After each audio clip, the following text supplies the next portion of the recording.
Closer look at the process of redistricting around the state. Now, that is the process of determining which voting district an individual lives and who provides our legislative representation. This process happens once every 10 years and lines get changed based on population recorded during the census.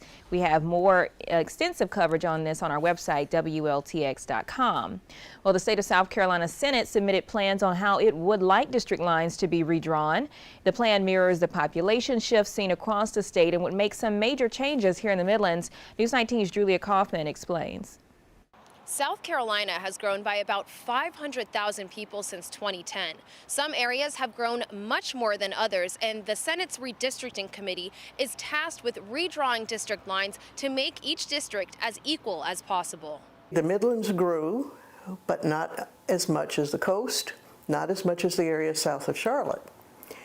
And that means that the Midlands loses a district to that fast-growing coastal area. Lynn Teague with the League of Women Voters has followed the redistricting process closely. When senators met recently to share their drafted map for Senate districts, they proposed getting rid of a district in the Midlands and adding one to the Charleston area. One of the changes that we really had in the Midlands area of South Carolina was trying to make sure that we had 3 resident senators inside Richland County. And the only way to do that was to move one district out of Richland County, and that's what this plan does.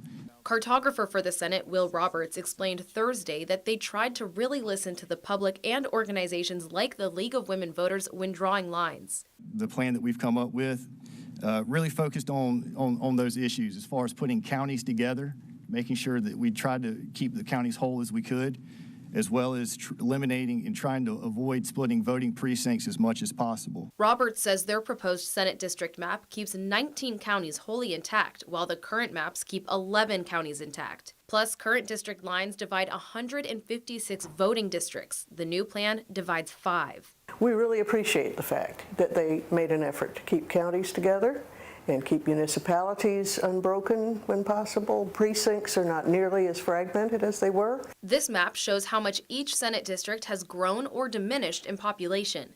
Green is growth and red is loss. To balance them, each must have around 111,000 people in it, which Roberts says their new plan does. Teague says once the new district maps are passed by the General Assembly, they'll take effect at the next election. The Senate committee will meet again next Friday to take public testimony on their drafted plan, and the House redistricting committee is set to meet next Wednesday. At the State House, Julia Kaufman, News 19, WLTX. All right, Julia, thank you. That Senate seat the Midlands may lose, District 20, is currently held by Senator Dick Harpootlian. We reached out to him for comment, but haven't heard back yet. You may remember the South Carolina NAACP sued the state over the redistricting process. The organization argued lawmakers took too much time to redraw district lines, and it could affect next year's election. The president of the South Carolina chapter of the NAACP said the longer lawmakers take, the less time there will be to inform voters of changes.